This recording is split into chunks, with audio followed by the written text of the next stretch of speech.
Some crimes don't just defy logic, they twist it. They leave behind no answers, only whispers. These are the stories that don't make sense, even when the case is closed. These are the crimes that feel wrong. Tonight, we explore 4 true crime stories so bizarre, so deeply unsettling, they'll haunt your sense of reality.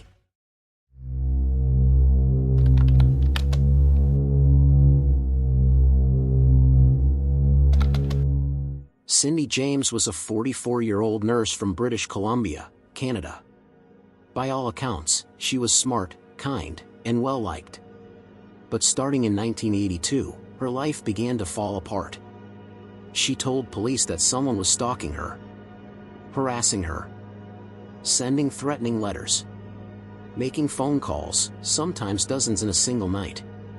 She said the person would enter her house, move things around, sometimes leave dead cats in the yard. Her porch light was smashed, her phone lines cut. But the police? They found little evidence.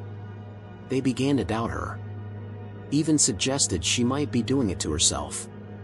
But then, things got worse. One night, Cindy was found in her car, semi-conscious, a nylon stocking tied tightly around her neck. She claimed someone had attacked her, left her there to die. But again, there were no witnesses. No fingerprints. Nothing. Over the next few years, it happened again. And again. Cindy was found beaten, drugged, tied up, and once, stabbed in the hand with a paring knife, with a note pinned to her body that read, "You're dead." Police started to believe she was suffering from a mental illness. But her family and friends were sure someone was out to get her. She was terrified. Moved homes. Changed her name. Even hired a private investigator. Then, in May of 1989, things came to a final, chilling end. Cindy James was reported missing. 2 weeks later, her body was found in a ditch behind an abandoned house. She was hogtied, hands and feet bound tightly behind her back. A lethal dose of morphine in her system. Another nylon stocking tied around her neck. Despite the obvious signs of foul play, the autopsy ruled her death not clearly a homicide. Somehow, the official theory became this, that Cindy James had drugged herself, tied herself up, and staged her own murder. Her family never accepted that. And to this day, no one knows for sure if Cindy James died at the hands of a killer, or if fear itself slowly destroyed her. She cried out for help for 7 years. And when she died, no one had answers.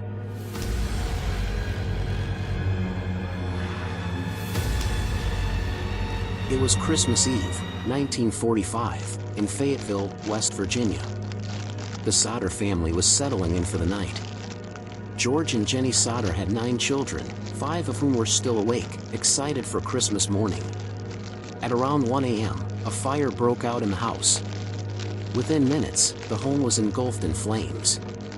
George and Jenny escaped with 4 of their children, but 5 were still inside. Or so they thought. The family tried everything. George smashed a window to re-enter the house but was met with thick smoke and flames. He tried climbing up to the children's room, but the ladder he always kept outside was missing. His trucks, which he thought to use for rescue, wouldn't start, despite working perfectly earlier that day. By the time firefighters arrived, 7 hours later, nothing was left but ash and rubble. The 5 children were presumed dead. But as the days passed, something didn't add up. No remains were ever found. Not even bone fragments. Experts said that was unlikely, even in a fire that hot. Appliances were still identifiable. A few charred beams remained. But no sign of the children. Jenny Sodder became obsessed. She tested chicken bones in her own oven, trying to see if they would completely disintegrate. They never did. The family began to suspect the fire wasn't an accident. A few odd things stood out. Earlier that night, a strange man had come to the house asking about work. He pointed to the fuse box and said it could cause a fire someday. Later, a phone call came in from a woman laughing before hanging up. Witnesses claimed to have seen the missing children alive, days, even weeks after the fire. One said she saw them peering out of a car window as it sped away from the burning house. Another, a hotel worker, swore the kids had stayed there with two adults who refused to speak. The Sodders believed their children were kidnapped, and that the fire was a cover-up. They spent years chasing leads. Posted a massive billboard along Route 16 with pictures of the missing five. They received tips, photos, even a letter claiming one of the boys was still alive, living under a new name. But none of it ever led to a confirmed answer. George Sodder died in 1969. Jenny, in 1989. They never gave up searching. And today, nearly 80 years later, the disappearance of the Sodder children remains one of the most bizarre, unsolved mysteries in American history. It was just past midnight on May 14, 2008, when 19-year-old Brandon Swanson of Marshall, Minnesota, called his parents for help. He said he had driven his car into a ditch while heading home from a college party. He wasn't hurt, just stuck, and needed a ride. He sounded calm, rational, a little annoyed with himself, but nothing unusual.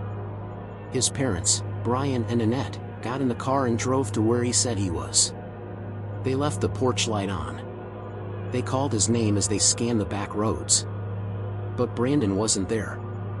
Over the next 47 minutes, they stayed on the phone with him. Brandon insisted he could see lights from a nearby town. He told them he was walking along a gravel road. He seemed frustrated they couldn't find him. He kept saying, "Don't you see me?" His parents pleaded with him to stay put. But he didn't. He kept walking. Then, at exactly 2:30 a.m., Brandon suddenly said, "Oh, SHT." And the call went silent. Asterisk. He never picked up again. The next morning, police found his car, not near the town he said he was by, but 25 miles away. It wasn't in a ditch. It was just off a narrow gravel road in Lincoln County, surrounded by fields. There were no signs of a struggle. No blood. No damage to the vehicle. Just an empty car, and no Brandon. A massive search followed. Police, volunteers, and bloodhounds combed the area. Dogs traced his scent down a gravel road, through fields, and along the edge of the Yellow Medicine River. Then, nothing. It just stopped. Some believe he may have fallen into the river. Others think he may have had a fatal accident somewhere nearby, and his body was never found. But the terrain was open, flat, with few places to hide a body. And what about the voice on the other end of the phone? That calm, confident voice that vanished in an instant? To this day, there's no trace of Brandon Swanson. No phone. No clothing. No remains. Just a 47-minute phone call, and a final cry that still echoes through his parents' memories. A disappearance in real time.